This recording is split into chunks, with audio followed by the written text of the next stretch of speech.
이번 지난 시간에 우리가 이제 마태복음 25장을 시작했습니다. 그래서 이제 마태복음 25장 열처녀의 비유가 나오는데 이 제목이 예수님의 그 조사 심판과 열처녀의 비유라는 제목입니다. 그래서 마태복음 25장은 우리가 지난 시간에 우리가 읽었지만 이 복습을 좀 해야 되겠죠? 그래서 읽었지만 네. 그것은 재림의 사건을 얘기하는 것처럼 보이지만 그것이 아니고 그 전에 예수님께서 하늘 지성소의 법정에 우리와 이제 혼인하시는 장면을 말하는 것이다고 말씀드렸어요. 그래서 예수님께서 재림하시기 전에 영적 이스라엘과 혼인을 하십니다. 그래서 결혼을 하시는데 그때 여러분의 운명이 모두 결정되고 여러분에게 하나님의 인이 찍히는 사건이 일어납니다. 그 다음에 예수님께서 이 땅에 재림하실 때는 이미 하늘 법정에서 완전히 결정된 것을 그것을 공의를 이루러 오시는 것이거든요. 그래서 우리는 우리의 초점은 예수님의 재림 사건도 중요하겠지만 어떤 사람들은 막 재림의 날짜를 잡으려고 막 하는 사람들이 있죠. 근데 그런 것이 아니라 우리의 핵심은 우리의 이름이 하늘 법정에서 불리고 예수님께서 우리의 이름을 아버지 앞에 시인하셔야 돼요. 여러분, 그러면 좋겠죠. 예? 아무개의 이름을 하나님 아버지께 제시하면서 이 이름을 저에게 주십시오. 이 백성을 저에게 주십시오. 이 교인을 저에게 주십시오. 뭐 이렇게 예수님의 입에서 우리의 이름이 시인되고 예수님께서 말씀하시고 그 이름을 말씀하시면서 예수님의 신부다, 예수님의 백성이라고 주장하시는 것을 우리는 믿음의 눈으로 이제 바라고 소망을 가지고 바라봐야 됩니다. 거기서 결정이 나는 거예요. 그래서 여러분 이제 예수님과 아주 친밀한 관계 속에서 기도를 많이 하셔야 됩니다. 그렇지 않겠어요? 왜냐하면 모든 것이 예수님의 입술에서 나온단 말이에요. 그 최종 결정이. 그렇죠? 예를 들어서 주광수 집사님이 예수님의 입술에서 나와야 된단 말이에요. 주광수 집사님 아멘. 예수님의 백성이라고 받을 사라도 집사님의 이름이 나와야 된다고요. 그래서 우리는 누구랑 친밀해져야 돼요? 예? 하나님 예수님. 아버지께 기도하면서 대제사장 예수님께 간절히 매달려야 됩니다. 그래야지 예수님께서 그렇게 간절히 매달리는데 매정하게 우리를 이제 버리지 않으신단 말이에요. 그렇기 때문에 음. 우리가 간절한 마음으로 이 열천의 비유를 공부하면서 예수님께서 여러분의 이름을 지성소에서 하나님 아버지께 여러분의 이름이 불려질 수 있도록 정말 간절히 기도하시길 바랍니다. 그래서 마태복음 25장 1절 이제 여기 좀 생략됐죠. 그때 천국은 마치 등을 들고 신랑을 맞으러 나간 열 처녀와 같다 하리니 그랬습니다. 그래서 그 중에 다섯은 미련하고 다섯은 슬기 있는 자라. 뭐 미련한 자가 되고 싶으세요? 슬기 있는 자가 되고 싶으세요? 뭐 말할 필요도 없죠. 예. 이거를 완전히 강력하게 주장하셔야 됩니다. 예수님께. 그래서 미련한 자들은 등을 가지되 기름을 가지지 아니하고 하나님의 말씀을 가졌는데 기름을 가지지 않았다요. 성령의 역사를 가지지 않았다는 겁니다. 슬기 있는 자들은 그릇에 기름을 담아서 등과 함께 가져왔더니 그 기름을 따로 준비했죠. 따로. 그래서 그 다음에 5절에 보니까 신랑이 더디움으로 다 졸며 잘세 밤중에 소리가 나되 보라 신랑이로다 맞으러 나오라 하매 이에 처녀들이 다 일어나 등을 준비할세 어리석은 자들이 지혜로운 자들에게 이르되 우리의 등불이 꺼졌으니, 자, 뭐가 부족했어요? 기름이 부족해서 기름. 꺼졌습니다. 네, 정확하죠? 우리에게 너희 기름을 나누어 달라 하거늘 슬기 있는 자들이 대답하여 이르되 우리와 너희가 쓰기에 다 부족할까 하노니 차라리 파는 자에게 가서 너희의 쓸 것을 사라 하니 그들이 뭐예요? 이제 사러 가죠. 사러 간 사이에 신랑이 오므로 준비하였던 자들은 함께 이게 혼인식입니다. 혼인식에 들어가고 문은 닫힌지라. 그래서 혼인식을 어디서 한다 그랬죠? 하늘 지성소에서 예수님 재림 전에 혼인식을 치른단 말이에요. 그래서 여러분의 이름이 불리우는 자리인데 거기에 따라가 들어갈 수 있는 믿음이 성령의 역사가 없어서 그들은 기름을 사러 간 사이에 혼인식에 들어가시고 문은 닫혀요. 뭐가 닫힙니까? 은혜의 시간, 프로베이션이 닫혔어요. 그래서 그 후에 남은 처녀들이 와서 이르되 주여 주여 우리에게 열어주소서 대답하여 이르되 진실로 너희에게 이르노니 내가 너희를 알지 못하노라 하였느니라. 그런즉 깨어 있으라. 너희는 그 날과 그때를 알지 못하느니라. 그래서 재림의 날짜도 뭐 당연히 우리가 모르지만 여러분의 이름이 예수님께서 여러분의 이름을 거론하는 날이 그 날과 때를 알 수 없다는 거예요. 그래서 반드시 깨어 있어야 된다는 겁니다. 그래서 좋은 말씀이죠. 그래서 이 마태복음 25장에 있는 거는 그 예수님께서 지성소에서 하시는 심판인과 조사 심판과 똑같은 사건이라고 지난번에 말씀드렸죠. 또한 그리스도께서 마태복음 25장의 열처녀에 비유해서 직접 말씀하신 바와 같이 신랑이 혼인식에 들어가는 것과 같은 사건이다. 영어로는 다 메리지라고 되어 있습니다. 그래서 혼인 자체는 메리지 서퍼이고 이거는 메리지예요. 그래서 뭐가 그 같은 사건이냐? 다니스 8장 14절 아시죠? 2300주야까지니 그제서야 성소가 정결하게 되리라. 다니스 7장 13절 인자 같은 이가 옛적부터 항상 계신 분 앞에 나아가셔서 나라와 권세와 영광을 받으시는 장면이 이 심판과 똑같다는 거죠. 그 다음에 말라기가 예언한 것처럼 그 우리 공부했었죠. 말라기 3장. 우리에게 불과 잿물과 같이 임하시는 사건. 그것이 다 같은 사건인데 또한 마태복음 25장의 열처녀의 비유도 똑같은 것이다. 똑같은 장면이다. 이겁니다. 그래서 우리는 이제 혼인식에 들어가는 것과 같은 사건이다. 그래서 여러분이 혼인식에 들어가야 됩니다. 그렇죠? 그래서 마태복음 25장에 열처녀의 비유에 뭐라 그랬어요? 리비 앤 헤럴드 1890년 8월 19일자에 나는 종종 열처녀의 비유에 관해 언급하는데 다섯은 지혜롭고 다섯은 어리석다. 이 비유는 성취되었고 앞으로 문자 그대로 성취될 것이다. 세상이 끝날 때까지 현대 진리로 남아있을 것이다. 마지막 때도 보라 신랑이로다 하는 외침이 나올 것인데 여러분 그 전에 빨리 여러분이 예수님과 빨리 그 친밀한 관계 속에서 협력하면서 여러분이 그 심판의 날에 여러분의 이름이 예수님의 입술로부터 나오기를 준비해야 됩니다. 예수님이 그 대장이시니까 예수님한테 쫄라야 돼요. 그리고 저기 우리가 이제 뭐 목사님한테 얘기해도 소용이 없습니다. 예수님이 이름을 부르시는 거니까요. 그죠? 그래서 아무도 이 사람한테는 의지할 수 없습니다. 오직 하늘에 계신 예수님, 대제사장 되신 예수님께만 우리가 의지하고 예수님께 간구해야지 구하라 그러면 주실 것이요 라는 기도가 응답될 것입니다. 그래서 여기 보면은 우리 그리스도를 따르는 사람들은 우리들이죠? 그리스도를 따르는 사람들이 누구예요? 우리들이잖아요. 그 주인이 혼인집에서 돌아와 문을 두드리면 곧 열어주려고 기다리는 사람과 같이 되어야 한다. 그러나 그들은 그리스도 앞에서 하나님 앞에 나아가실 때 그분께서 하시는 일을 이해하고 예수님이 인자 같은 이가 아버지 앞에 옛적부터 계신 자 앞에 나아가실 때 예수님께서 하시는 일을 뭐 해야 된다고요? 이해해야 된다고요. 믿음으로 또 그분을 따라가야 한다. 다시 어디를 따라가야 돼요? 지성소의 사업을 따라가야 돼요. 우리가 이런 의미에서 그들이 혼인잔치, 자 혼인식입니다. 혼인식에 들어갔다고 기록되어 있다. 그래서 이것을 어떻게 가느냐? 믿음으로 어떻게 들어가느냐? 지성소 진리, 조사심판과 재도말의 진리를 성경 말씀으로 마음에 새기고 그리고 예수님께서 하시는 일을 여러분께서 믿음으로 협력할 때 여러분은 지성소에 들어가게 되는 것입니다.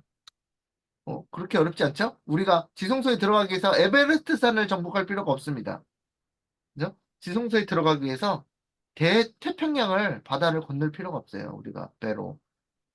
진리를 이해하는 것이 굉장히 중요합니다. 진리로 저들을 거룩하게 하옵소서 아버지의 말씀은 진리니이다. 예수님께서 말씀하셨죠. 그래서 지성소 진리가 굉장히 중요한 것이고 여러분께서 예수님과 혼인할 수 있게 도와주는 진리 그것을 꼭 잘 깨달으셔야 된다고 생각합니다. 자, 비유에 의하면 대증투 427페이지 보면 혼인식에 들어간 사람들은 등뿐만 아니라 등불 하나님의 말씀 아니라 그릇에 기름을 준비한 자들이었다. 기름을 준비한 자들이 들어갈 수 있다는 거예요. 그래서 그들은 여기서 보세요. 성경에서 진리의 지식을 얻은 사람들은 또한 성령과 하나님의 은혜를 가지고 있었다. 그리고 캄캄한 우리한테 시련이 있을까요? 시련, 캄캄한 시련. 괴로운 밤이 있었나요? 그런 캄캄한 시련과 괴로운 밤에도 참고 기다린 자들은 성도들의 인내가 여기서 나오죠.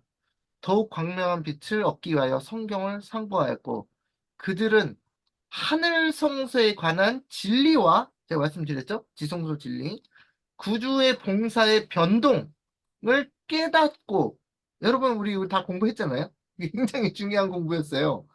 구주 예수님의 대제사장 사역의 변동을 깨닫고 믿음으로 하늘 성소에서 봉사하고 계시는 그분을 따라갔다.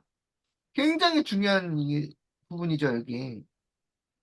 이것이 지성소로 들어가는 열쇠란 말이에요.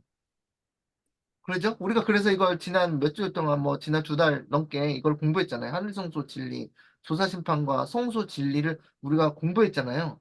이 진리가 굉장히 중요한 셋째 천사의 기별이에요. 구주의 봉사의 변동을 깨닫고 예수님이 성소 첫째 칸에서 둘째 칸으로 이동하시는 거예요. 1844년 이후로.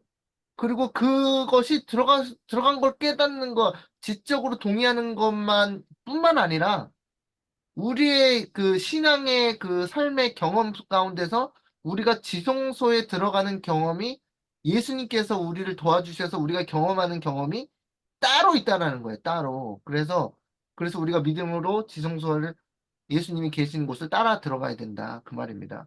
지성소로 들어가면 쉐키나 영광이 있죠. 쉐키나 영광이 있으면 그 앞에서 우리가 페이스 투 페이스 마주하게 되는 거거든요. 거기에서 우리의 어떻게 되냐면 다니엘서 10장 이런 데 보잖아요. 요한계시록에서도 왜 그 천사가 찾아와서 탁 하면은 그 요한이 꼬꾸라지잖아요. 그거 보셨어요? 다니엘서 10장에서도 다니엘이 꼬꾸라집니다. 죽은 듯이 그냥 자요. 그러니까 그 예수님의 그 형용할 수 없는 그 예수님의 그 의의 영광이 지성소에서 비춰질 때 우리가 꼬꾸라지면서 그냥 껌뻑 죽은 듯이 된다고요. 그래서 그 경험을 신앙적으로 하게 돼 있고 그래서 거기 들어갔을 때 우리가 예수님께서 우리에게 의의 옷을 입혀주시고 어, 우리의 죄를 도말하시는 그 일이 실제적으로 여러분이 영적으로 경험하게 되는 것이고 그게 새 언약의 완전한 성취라고 지난 아주 한참 전에 말씀드렸죠. 첫째 시간 때. 그래서 또한 성경의 증거를 통하여 같은 진리를 받아들이고 그리스도께서 마지막 중보의 일을 뭐라고요? 완성합니다. 완성하고 그의 나라를 받으시기 위하여 하나님 앞으로 들어가실 때 믿음으로 그리스도를 따라가는 모든 사람들은 다 그 혼인식, 영어로 marriage라고 되어 있죠? 들어가는 자들로 표상되어 있다. 이 굉장히 중요한 말씀이에요. 전부 다 읽어야 될 말씀입니다. 대쟁투 427. 여기서 그의 나라를 받으시기 위해서 하나님 앞으로 들어가실 때 여러분의 이름이 어떻게 해야 돼요? 불리워져야 돼요.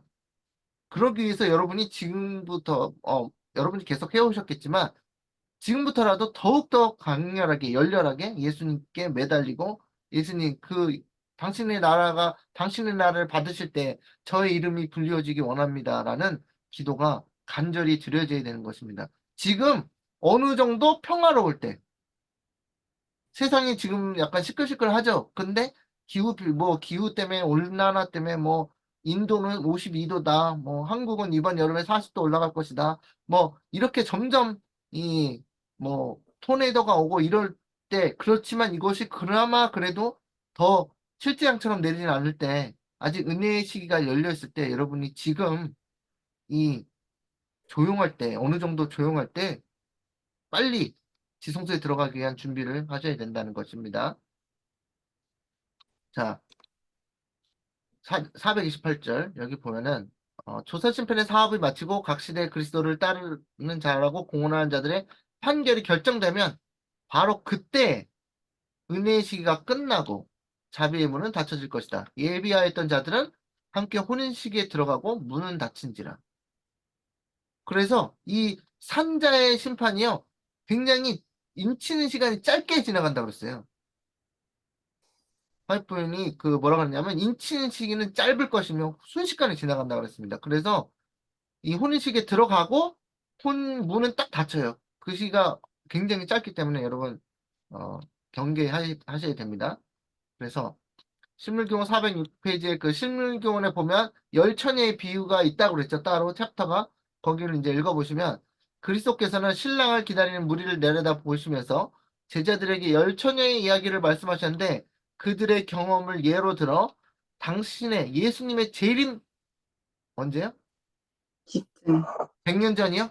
100년 전? 예수님의 재림 100년 전? 예수님 재림 직전에 있을 교회의 경험을 설명하셨다. 그래서 여러분께서 다 아십니다. 아시는 내용이죠. 비유 가운데 열 처녀가 다 신랑을 맞기 위하여 나아갔다. 모두가 다 등과 기름을 담을 그릇을 가지고 있었다. 처음 얼마 동안은 그들 사이에 별다른 차이를 볼 수가 없었다. 이와 같이 그리스도의 재림 바로 전에 사는 교회도 그러하다. 모든 사람이 다 성경의 지식을 가지고 있고 그리스도께서 오실 때가 가까웠다는 기별을 오늘 처음 들어보신 분 계세요? 다 기별을 다 들었어요. 그분이 오실 것을 확신하며 기다리고 있다. 그러나 비유 가운데 나타나는 일들을 오늘날에도 볼 수 있다. 기다리는 시간에 우리의 마음은 시험을 받는다. 지금 우리의 마음이 시험을 받고 있다는 거예요. 기다리는 시간에. 보라, 신랑이로다 맞으러 나오라고 부르짖을 때 준비되지 못한 사람들이 많을 것이다. 그래서 우리는 그 외침이, 그 큰 소리 외침이 이뤄지기 전에 빨리 준비를 해야 됩니다. 부르짖을 때 준비되지 못한 사람들이 많다고 그랬으니까요. 그래서 그들은 등을 가졌으나 기름 그릇에 기름을 갖고 있지 않다. 그들은 성령이 결핍되어 있다. 기름을 가지고 있지 않다는 것은 성령이 결핍되어 있다라는 것입니다. 그래서 다 이제 지난번에 읽은 것들을 이제 저거 하는 겁니다. 어, 하나님의 성령이 없이 하나님의 말씀만을 아는 것은 아무 소용이 없다. 성령의 감화가 없는 진리의 이론만으로는 사람의 심령을 깨우치고 마음을 실마시킬 수 없다. 우리가 비록 성경의 말씀과 약속들에 정통하다 할지라도 하나님의 영이 진리를 깊이 깨닫게 하지 않을 것 같으면 우리의 품성은 뭐 되지 않을 것이다. 변화되지 않을 것이다. 성령이 우리의 마음을 밝혀주지 않을 것 같으면 사람들은 잘 보세요. 이게 중요한 게 뭐냐면 진리와 오류를 분간할 수 없게 될 것이다. 저희는 사단의 교묘한 시험에 빠지게 될 것이다. 여러분, 우리가 왜 지금 성품과 품성이 변화되어야 되냐면 품성이 변화되지 않잖아요. 어떻게 되냐면 사단이 교묘한 함정을 파놓고 있어요. 그래서 우리의 품성에 따라서 함정에 빠지도록 우리 품성이 변화되지 않잖아요. 그러면 사단이 설치해 놓은 함정에 가서 쏙 빠지게 돼 있습니다. 마치 뭐 물고기에서 강에서 물고기가 낚싯바늘에 그 지렁이를 보고서 난 저기에 끌린다 끌려서 나도 모르게 그 지렁이를 잡아먹게 되는 것처럼 가다 낚싯줄에 탁 걸리죠. 그래서 제가 낚시를 캐나다에 있을 때 많이 해봤는데 탁 걸리잖아요. 근데 그게 왜 그래요? 그 물고기가 그 지렁이를 먹고 싶다는 그 욕망에 끌려서 탁 끌리잖아요. 사단도 똑같아요. 사단도 우리에게 함정을 파놓고 우리의 성품이 조금이라도 잘못되잖아요. 그러면 거기에 끌려가게 낚싯바늘에 탁 걸리게 그 함정을 파놓는단 말이에요. 여러분 성경에서 그런 예가 있었잖아요.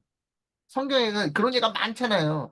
근데 그 중에 하나를 딱 뽑으라면 베드로가 예수님을 3년 반이나 쫓아댕겼어요. 오래 쫓아댕겼죠. 그죠? 3년 반이나 쫓아댕겼는데 예수님께서 내가 십자가에 달려 죽을 것이다라고 말씀을 딱 하면서 예? 그 전에 이제 베드로가 그랬죠. 너무 멋있게 주는 그리스도시요 살아계신 하나님의 아들입니다라고 고백을 딱 했는데 예수님께서 그 다음에 뭐라고 그랬어요? 뭐 여러 가지 얘기를 하신 다음에 내가 십자가에 달려 죽고 3일 만에 부활하리라 그러니까 베드로가 예수님을요 하나님의 아들이신 예수님을요 꾸짖었습니다.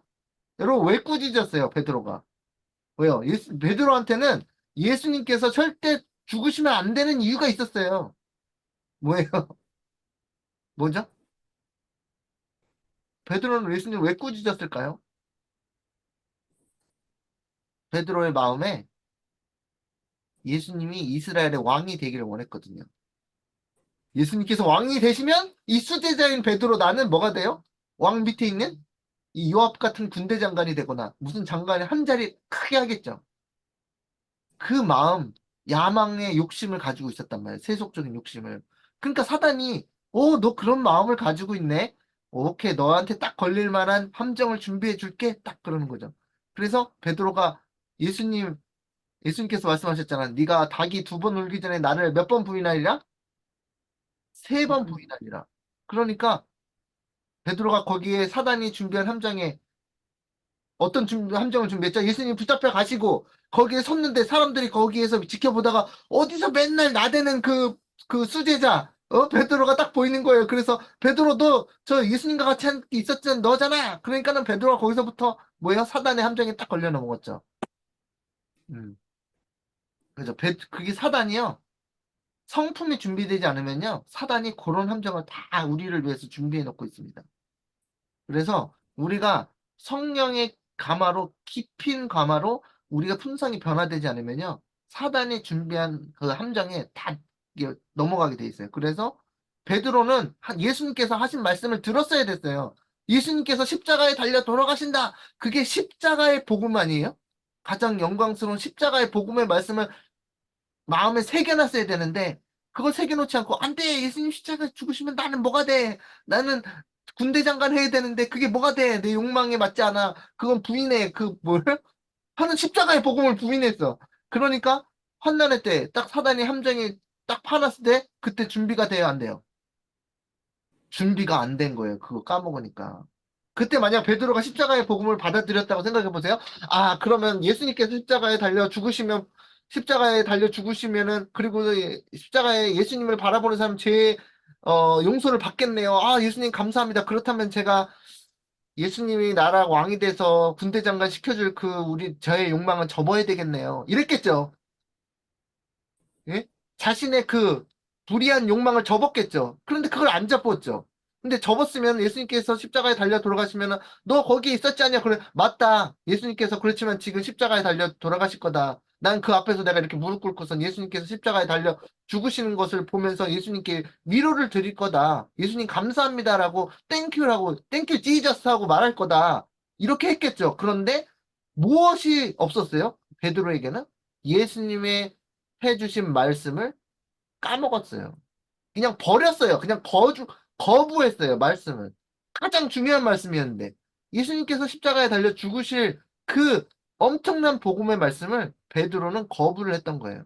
그러니까 베드로에게 가장 중요한 시험의 때에 베드로를 능히 설 수 있게 해주는 중요한 예수님의 말씀을 거부했기 때문에 베드로는 그 환난의 때, 시련의 때 예수님을 세 번 부인할 수밖에 없었던 것입니다. 그걸 보고 우리도 마찬가지입니다. 그래서 마지막 때에도 우리의 품성이 성령의 강화로 변화되지 않을 것 같으면 마지막 날에 설 수가 없어요. 왜냐하면 사단은 다 함정을 파놨거든요. 그래서 우리가 그 예수님께 매달려서 우리가 뭘 기도해야 되는지 아시겠죠? 아, 예수님, 마지막 날에 이 베드로처럼 예수님을 부인하지 않게 저희가 시험에 걸리지 않게 사단의 함정에 넘어지지 않게 예수님, 저희 품성을 변화시켜 주시옵소서. 마지막 때 일어날 일을 깨닫게 하여 주시옵소서. 이런 기도가 지금 예수님께 상달되고 있어야 된다는 것입니다. 여러분이 베드로처럼 예수님을 부인하기 싫다면요. 마지막 날에. 짐승의 표를 받기 싫으시다면요. 그걸 딱 준비되는 것입니다. 자, 그 사인즈 1910년 6월 28일자에 보면 비유에서 하늘의 신랑을 기다리는 사람 모두가 주께서 더디 오므로 다 졸며 잔 것으로 나타나 있지만 지혜로운 자들은 어떻냐? 그의 오실 때가 가까웠다는 기별을 듣고 어떻게 해요? 잠에서 깨어났죠. 그 기별에 뭐하였다? 응답하였다. 그들의 영적 식별력이 다 없어진 것은 아니었으며 그들은 일어나 그 대열에 참여하였다. 그들이 그리스도의 은혜를 어떻게 해요? 꽉 붙잡았을 때 그들의 신앙적 경험은 활기가 있고 풍성하여졌으며 그들의 애정은 위에 있는 것들에 고정되었다. 그 찬미가 있잖아요. 응? 뭐였죠? 눈을 예수께 돌려 그거 있잖아요. 거기가 영어로 fix our eyes onto Jesus 이거였거든요. 그 영어 찬미가. 그러니까 네. 그들의 눈이 어 애정이 하늘에 있는 것들에 고정되어야 되는 때가 오고 있는 거예요. 지금 이미 왔죠. 그리스도의 은혜를 꼭 붙들었을 때 그들의 신앙적 경험은 활기가 있고 풍성해졌으며 그들의 애정은 하늘에 있는 것들에 고정되었다. 위에 있는 것들이 하늘에 있는 것들이죠. 그래서 고정되어야 돼요. 그러면 여러분께서 잘 진행되고 있는 것입니다. 그래서 그들은 도움의 근원이 어디에 있는가를 알았고 하나님의 사랑에 감사했다. 그들은 성령을 받아들이기 위하여 마음 문을 열어 놓았고 그 성령으로 말미암아 하나님의 사랑이 그들의 마음에서 흘러나왔다. 흘러나왔다. 예수님께서 사마리아 여인을 그 우물가에서 만나셨을 때 예수님께서 내가 주는 물을 먹는 자는 영원히 목마르지 아니하리라. 그 마음속에서 영원히 계속 솟아나오는 뭐가 되리라? 샘물이 되리라 그랬잖아요. 그것처럼 계속 하나님의 사랑이 그 지혜로운 처녀의 마음에서 흘러나오는 겁니다. 이러면, 이러면 이 조건을 충족시키면 우리가 성령의 역사로서 우리가 하나님의 인도를 잘 받고 있는구나라고 생각하시면 되는 거예요. 그러는데, 어, 그런 마음이 흘러나오지 않는다. 그러면 비상이에요, 비상. 내 마음속에서 하나님의 사랑의 마음이 계속 흘러나오지 않으면 비상 중에 그런 비상이 없어요. 911, 911이에요. 그래서 그럼 그게 문제냐? 넌 떨어졌냐? 너는 망했냐? 그게 아니라 내가 예수님께 더 매달릴 좋은 뭐예요? 기회가 생긴 거예요. 그걸 내가 그 필요를 깨달은 거예요. 기회라기보다는 예수님께 더욱더 매달려서 예수님의 은혜를 붙잡아야 될 뭐가 생긴 거예요? 그 필요를 느끼는 거예요. 그 필요를 우리가 예수님을 필요로 하기 때문에 예수님을 믿잖아요. 어떤 사람들은 예수님을 전혀 필요로 하지 않더라고요. 근데 당연히 안 믿는 사람들이 예수님을 전혀 필요로 하지 않죠. 근데 그 정로의 계단 그 2장에 보면 뭐라고 해서 제목이 뭐냐면 The Sinner's Need of Christ 그랬거든요. 예수님이 필요한 죄인들이라 그랬단 말이에요. 그래서 우리는 죄인들이죠, 모두 다. 예, 의인이 없습니다, 우리 중에. 그래서 우리 모두 우리의 마음속에서 성령의 감화로 말미암아 하나님의 사랑이 계속 샘물 솟듯이 나오는 그런 마음의 상태, 성령의 역사를 경험해야 되기 때문에 이 마지막 때에 특히 지혜로운 처녀가 되기 위해서 그래서 그걸 우리가 뭐 샘물 팔 수 있나요? 마음에? 우리 스스로 불가능한 얘기죠. 그래서 우리의 남편이신 예수님께 그것을 어, 구해야 되고 간구해야 된다는 것입니다.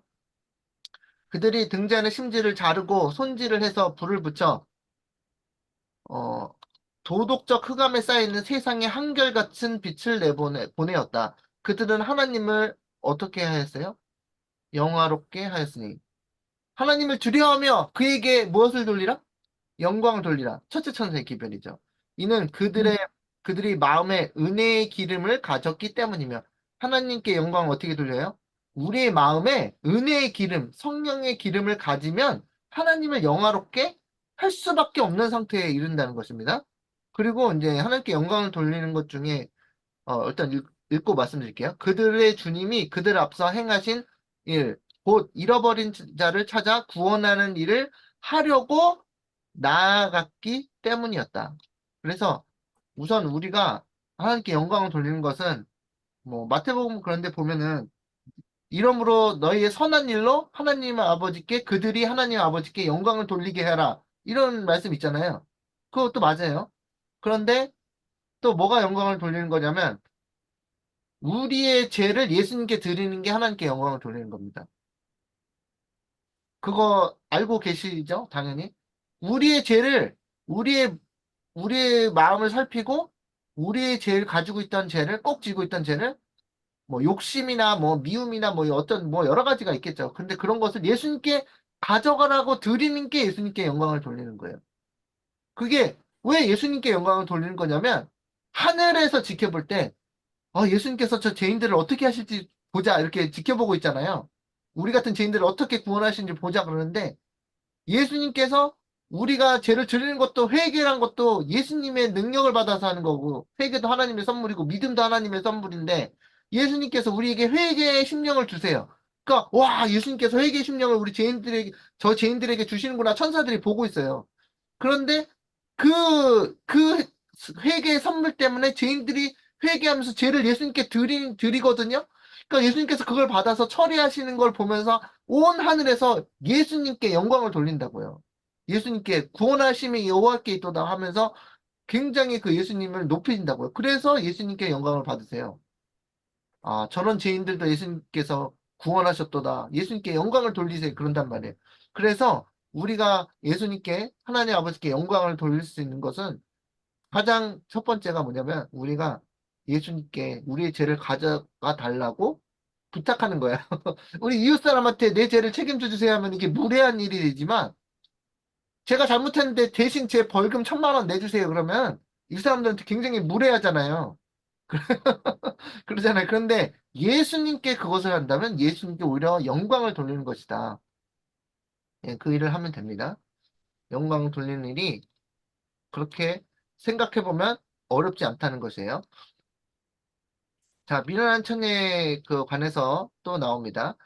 실물교훈 411페이지 보면 미련한 처녀로 대표되는 계급은 외식하는 자들이 아니다. 그들은 진리를 존중히 여기고 진리를 옹호하였으며 또 진리를 믿는 사람들에게 매혹되었다. 미련한 처녀 얘기하고 있습니다, 지금. 진리를 존중히 여기고 예수님의 재림을 온다 그러면서 마라나타, 할렐루야, 예수님 속히 오시옵소서라고 말을 하는 사람들이란 말이에요. 그렇게 안 하는 사람도 미련한 처녀로 되겠지만 그래서 우리가 난 예수님 재림 오길 기다리는데 하다가도 잘못하면 미련한 처녀가 될 수 있다. 그러나 저희는 성령의 역사에 뭐하지 않았다? 순종하지 않았다. 그들은 반석되시는 예수님 위에 떨어져 저희의 무엇을 깨뜨리려 하지 않았대요?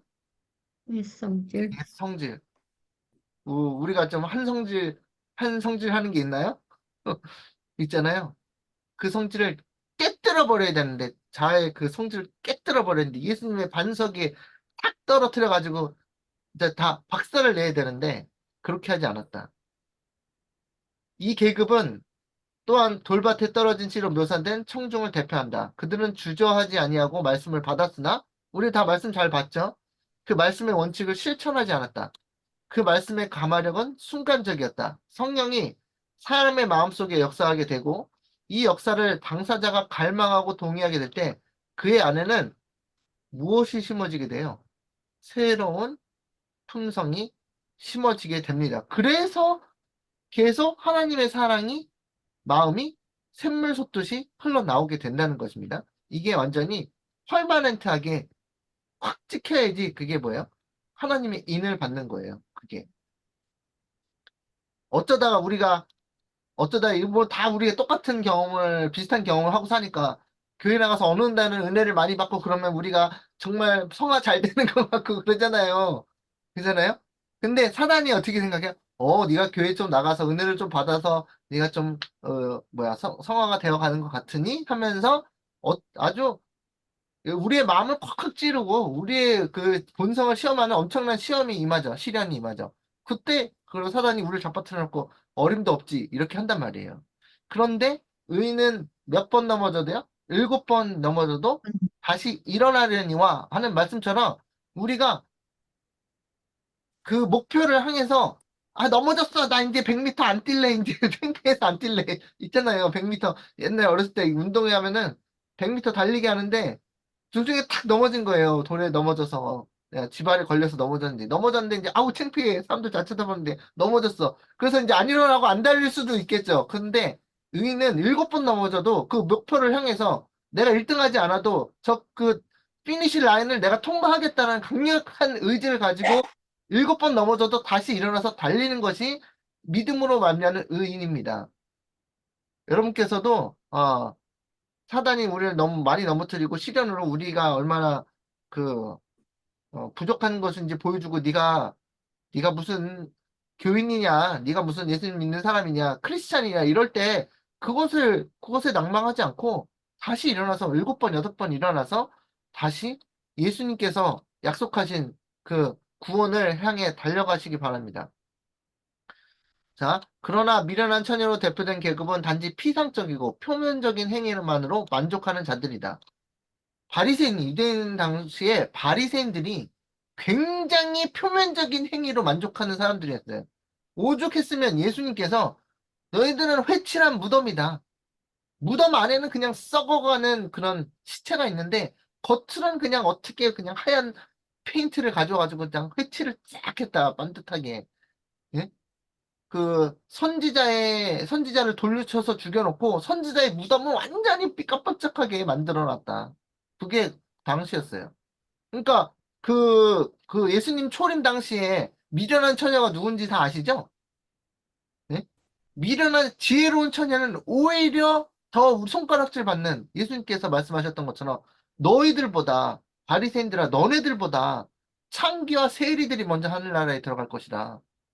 그렇게 말씀하셨단 말이에요. 그래서 표면적인 행위로만으로 만족하는 자들이 미련한 처녀다.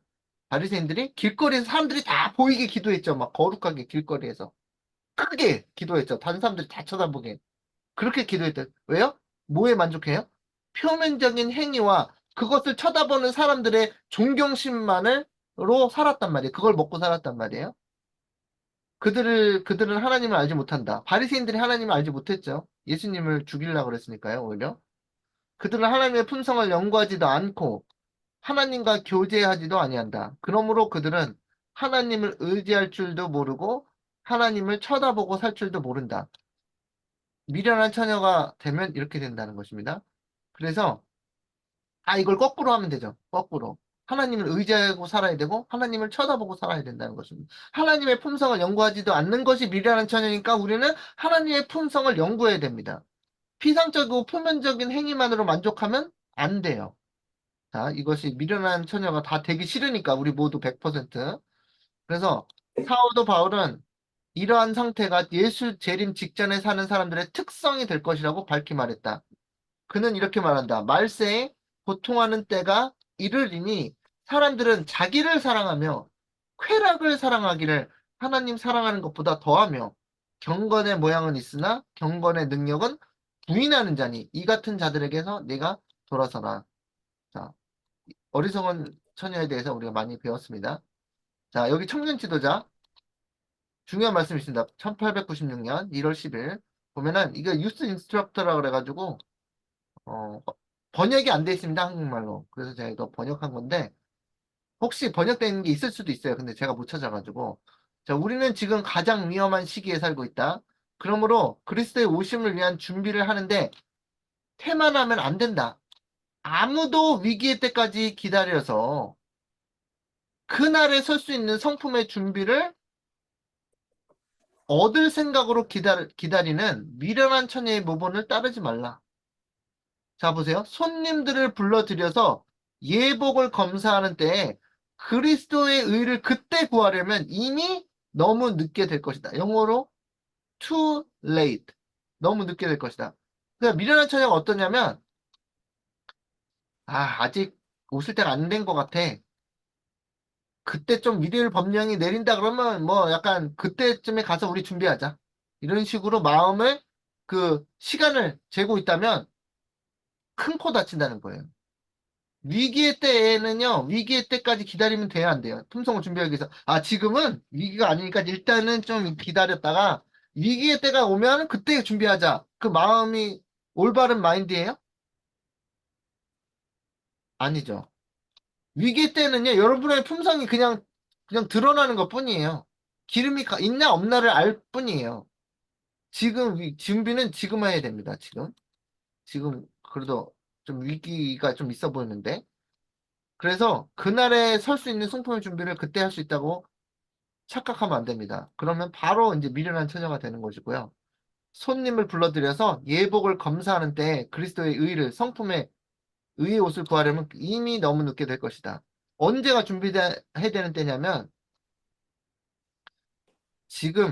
지금이야말로 그리스도의 의를 입어야 하는 때이다. 지금 어린 양의 혼인 만찬에 들어갈 수 있는 결혼 예복, 비유에서 어리석은 처녀들은 기름을 간절히 구하나 그들의 요청에도 불구하고 기름을 구하는 일에 실패하는 것으로 상징되었다. 이것은 위기의 때에 설 수 있는 성품을 개발하는 것에 실패한 사람들의 상징이다. 위기의 때에는 우리가 준비해 놓은 성품으로 서야 되는데 그때 가서 기름이 부족하네 기름 좀 나눠주세요 할 수 없다는 거예요. 그것은 마치 이웃에게 가서 당신의 성품을 달라. 당신의 성품이 참 위기에 준비될 수 있도록 잘 준비됐네요. 성품 좀 주세요. 그렇지 않으면 내가 구원을 잃어버릴 것이다. 라고 말하는 것과 같다. 이제 번역해가지고 영어를 여기 내 원문을 가져왔죠. 그래서 그때 가서 기름을 구하려 그러면 그때 가가지고 내 이웃한테 14만 4천이 되는 사람한테 가가지고 당신 성품 좀 주세요. 성품 좀 마음 좀 저한테 넣어주세요. 이렇게 요구하는 것과 같다는 것이에요. 자, 어리석은 처녀들이 또 무엇을 주장하냐면 잘 보세요. 우리가 다 모두 다 처녀가 어리석은 처녀가 되기 싫잖아요. 그렇기 때문에 어리석은 처녀가 주장하는 것을 여러분 잘 아셔야 돼요. 왜냐하면 우리가 어리석은 처녀들이 주장하는 것에 속을 수가 있습니다. 사단의 그 대리자에게. 이런 사람들은 위태로운 때에 뭐 하다고 부르짖는 자들이에요? 아주 평안해. 음, 피스야, 피스. 글로벌 피스가 오고 있어. 세계 평화가 오고 있어. 아주 평안하고 안전해. 지금 뭐 한 때? 위태로운 때. 여러분 이 말에 속으면 어떻게 되겠어요? 저희는 저희 마음을 안심시키고 위험을 꿈에도 생각하지 않는다. 제일 마음에 와닿는 말이 이거예요. 우리의 영혼이 위험에 처했다는 것을 꿈에도 생각하지 않아요. 저희가 저희의 혼수 상태, 코마죠, 코마. 상태에서 깨어났을 때 그들의 부족을 깨닫고 다른 사람에게 가서 저희의 부족을 채워달라고 간청한다. 그러나 영적 사물에 있어서는 아무도 다른 사람의 부족을 보충해 줄 수 없다. 그러나 품성은 남에게 나누어 줄 수 없는 것이다. 음, 아무도 다른 사람을 대신하여 믿을 수 없고 아무도 다른 사람을 대신하여 성령을 받을 수 없다. 제가 이 사람을 위해서 성령을 대신 받아들일게요. 이렇게 할 수 없다는 거죠. 아무 사람도 성령의 역사의 결과로 이루어지는 품성을 다른 사람에게 나누어 줄 수 없다. 비록 노아, 성경 말씀 나오죠? 비록 노아, 다니엘, 욥이 거기 있을지라도 나의 삶을 두고 맹세하노니 그들은 자녀도 건지지 못하고 자신의 의로 자기의 생명만 건지리라. 나 주 여호와의 말이니라. 에스겔서 14장 20절. 이들의 자녀가 구원을 못 받았다는 게 아니고 비록 노아, 다니엘, 욥이 거기 있을지라도 그들의 품성을 자녀들에게 막 억지로 강제로 줘가지고 그 자녀들을 성화하게 했다. 뭐 품성이 변화하게 할 수 없다라는 거예요. 그들의 품성을 나눠줘서 기름을 나눠줄 수 음, 없다는 겁니다.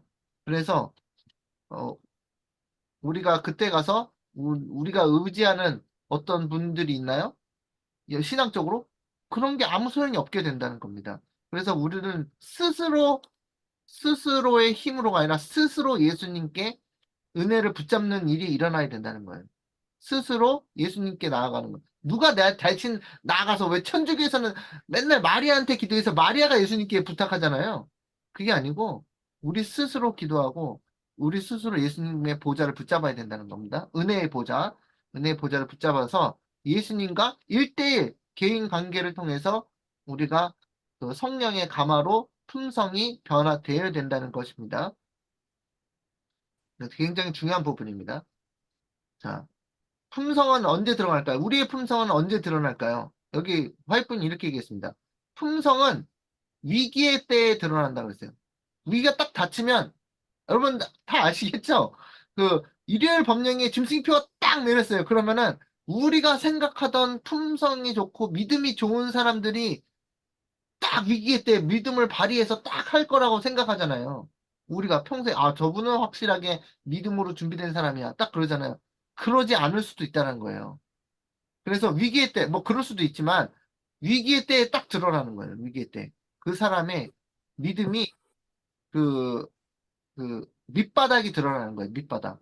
그래서 사도 바울이 뭐라 그러냐면, 강한 불이 딱 임할 때 지푸라기면 어떻게 됐어요? 우리의 믿음이 지푸라기 같다면 다 타버리는 거예요. 홀랑 다 타버리는 거예요. 그래서 정금 같은 믿음만이 순결하게 유지될 수 있는 때가 그때입니다. 여러분의 믿음이 밧줄로 뭐 나무로 뭐 이루어지면 다 타버리는 거예요. 그때. 그래서 그게 마지막 때 시험이 그게 불같은 시험이에요. 예수님께서 주시는 뭐 사단이 일으키지만 예수님께서는 또 그 기회를 이용하시죠. 보라 신랑이로다 맞으러 나오라는 긴장한 소리가 들리고 졸던 처녀들이 잠을 깨었을 때 뭘 알아요? 누가 준비되었는지를 알게 되었다. 품성은 언제 나타난다고요? 위기 때에 나타나요. 네. 보라 신랑이로다 큰 외침이 딱 외쳐질 거예요. 여러분이 원하시든지 이제 원하시지 않든 그때 큰 소리로 외쳐지기 때문에 처녀들이 잠을 깬다니까요. 미련한 처녀, 지혜로운 처녀, 뭐고 다 깨요. 그런데 그때 깨면은 누가 기름을 가졌는지, 누가 준비가 되었는지를 알게 될 뿐입니다. 기다리는 처녀들은 나와 맞으라는 소리를 어떻게 해요? 갑자기, 갑자기 듣게 되었다. 그 중에 어떤 이들이 이 불의의 사태, 영어로 이게 emergency라고 써 있습니다. emergency. 9/11 emergency죠. 사태를 위해 준비하고 있었고, 어떤 이들은 준비를 하고 있었대요. 여러분이 지혜로운 처녀라면 이 불의의 사태를 위해서 준비되고 있어야 된다는 거예요. 어떤 이들은 준비하지 못하고 있었다. 미련한 처녀죠. 이와 같이 지금도 뜻밖의 재난이나 죽음에 직면하게 될 어떤 사태가 생길 때 과연 그가 하나님의 약속을 참으로 믿고 있었는지의 여부가 판명될 것이며 또 그의 마음이 은혜로 말미암아 보존되어 있는지를 드러낼 것이다. 은혜의 시기가 끝나고 최후의 큰 시련이 임하게 될 것인데 그때 가서 심령의 부족을 채우기에는 너무 늦게 될 것이다. 지금 두 번 읽었죠, 이거를. 비슷한 얘기를. 갑자기 불의의 사태, 에멀전시한 사태가 일어나서 미련한 처녀든 지혜로운 처녀든 다 헐레벌떡 깨는 때가 임하는 거예요. 그 날이 뭐같이 일어나면 갑자기 임하고 덫과 같이 임해요. 덫과 같이. 덫은 어떻게 언제 알아요? 덫은 덫은 언제 알아요? 덫이 물렸는지? 덫을 밟고 나서 알고 있거든요. 덫을 밟고 나서. 그래서 덫과 같이 임한다고 말씀이 굉장히 무서운 말씀이에요, 사실. 그래서 여러분에게 이제 무서운 분위기를 조장하려는 건 아니고, 우리가 정확하게 알고 있어야 돼요, 이것을. 정확하게. 우리가 그 두렵고 무서운 문제는 나중 문제예요. 세컨더리 이슈고, 첫 번째는 우리가 말씀을 정확하게 깨닫고 있어야 됩니다. 이 에멀전시 상황에 대해서 준비를 하는 사람이 있고, 내가 아니더라도 어떤 사람은 지금 준비하고 있다라는 거예요. 그런데 내가 그 준비하지 못하는 미련한 처녀가 되지 않기를 여러분 간절히 기도하셔야 됩니다. 지금 준비되고 있는 사람들이 있어요. 그래서 이와 같이 죽음에 직면하게 될 때 그들이 정말 믿고 있었는지, 정말 믿음으로 말미암는 의를 겸하고 있었는지가 여부가 판명이 된다는 거예요. 그때 가서. 그래서 그때 가서 심령의 부족을 채우기는 너무 늦게 되기 때문에 다 이제 오늘 말씀의 핵심은 그거죠. 지혜로운 처녀가 되라. 지혜로운 처녀가 되자. 그래서 그것을 위해서는 지금 예수님께 매달려야 된다. 그겁니다. 그래서 그러면 예수님께서 여러분을 쫙 진행시켜 주신 것입니다. 준비 과정을 쫙 진행시켜서 예수님께서 너무 기뻐하시죠? 예수님을 기쁘시게 하는 일이 그겁니다. 예수님 준비되고 싶어요. 지혜로운 처녀가 되고 싶어요. 라고 예수님께 기도드리는 거예요. 그럼 예수님 너무 기뻐하십니다. 우리가 오늘 하루 기도드릴 때, 오늘 지금 공부하는데, 오늘 하루 기도드리면서 예수님을 가장 기쁘게 해줄 수 있는 우리의 말은 우리가 예수님께 바치고, 우리 자신의 마음과 몸을 바치고, 살아있는 산 제사로 예수님께 드리고, 준비되기 원합니다. 그 말을 하는 것을 예수님께서 가장 기뻐하실 거라고 생각합니다. 왜냐하면 예수님께서는 우리를 떨어뜨리려고 준비 안 해? 너 떨어졌어! 이게 아니고 빨리 준비해. 내가 도와줄게. 이러고 계시거든요. 그래서 예수님을 가장 기쁘게 하실 수 있는 기도를 들으시기 바랍니다. 그래서 어, 여기 보면은 혼인은 무엇을 상징하는가? 대쟁투 426페이지에 그리고 혼인은 그리스도께서 당신의 나라를 받으시는 것을 의미한다. 저희가 읽었죠? 그 다니엘서 7장 13절에서 읽었잖아요. 다니엘서 7장 13절을 읽어드릴게요. 그러니까 다니엘서 7장 13절에 내가 또 밤 이상 중에 보니 인자 같은 이가 하늘 구름을 타고 와서 옛적부터 항상 계신 자에게 나아가 그 앞으로 인도됨에 7장 14절입니다. 다니엘서 그에게 권세와 영광과 나라를 주고 이랬어요. 모든 백성과 나라들과 다른 언어를 말하는 모든 자들이 그를 섬기게 하였으니 그런데 예수님께서 아버지 앞에 나가서 권세와 첫 번째 권세, 두 번째 영광, 그다음 세 번째 뭐예요? 나라를 받으신다고 나와 있습니다. 근데 여기 대쟁투에 뭐라고 그랬어요? 혼인은 그리스도께서 당신의 나라를 받으시는 것을 의미한다. 그러니까 다니스 7장 13절이 예수님께서 나라를 받으시는 것인데 그것은 바로 예수님과 혼인식에 들어가는 것을 의미한다는 것을 알 수 있습니다. 그래서 거룩한 성, 곧 그 나라의 수도요, 대표인 새 예루살렘은 신부 곧 어린 양의 아내라고 불려진다. 천사는 요한에게 이리 오라 내가 신부 곧 어린 양의 아내를 내게 보이리라고 말하였다. 선지자는 성령으로 나를 데리고 크고 높은 산으로 올라가 하나님께서 하늘로부터 내려오는 거룩한 성 예루살렘을 보이니라고 말한다. 그러므로 신부랑 브라이드, 신부란 거룩한 성을 대표하며 거룩한 성이 곧 신부라는 거죠. 신랑을 맞으러 나가는 처녀들은 분명히 교회를 상징한다. 요한계시록에 의하면 하나님의 백성은 혼인식에 혼인잔치에 청함을 입은 손님들로 불리우고 있다. 손님이 된 자가 동시에 신부로 대표될 수 없다. 그랬죠? 여기서 손님이라고 동시가 손님 혼인잔치에 내 아들이 마태복음 22장에 그 왕이 혼인잔치에 초대를 하죠. 그래서 다 오라고 초청을 하고 왕이 일복을 나눠주는데 손님이 다 오는 사람들이 있는 사람도 있지만, 나 밭을 샀어요. 지금 번듯한 원 에이커 밭을 사가지고 바빠서 못 갑니다 하는 사람 있죠? 손님이 된 자가 다 신부로 대표될 수는 없는 거죠. 다 이해 가시죠? 그리고 어떤 사람은, 나 소를 샀어. 소가 건강한지 안 건강한지 살펴보고 해야 돼. 지금 바빠요. 그래서 못 가요. 그래서 손님이 된 자가 초청을 받았는데, 예수님의 신부가 되는 것이 아닐 수가 있다는 것이에요. 다 뭘 받아요? 초청을 받는데.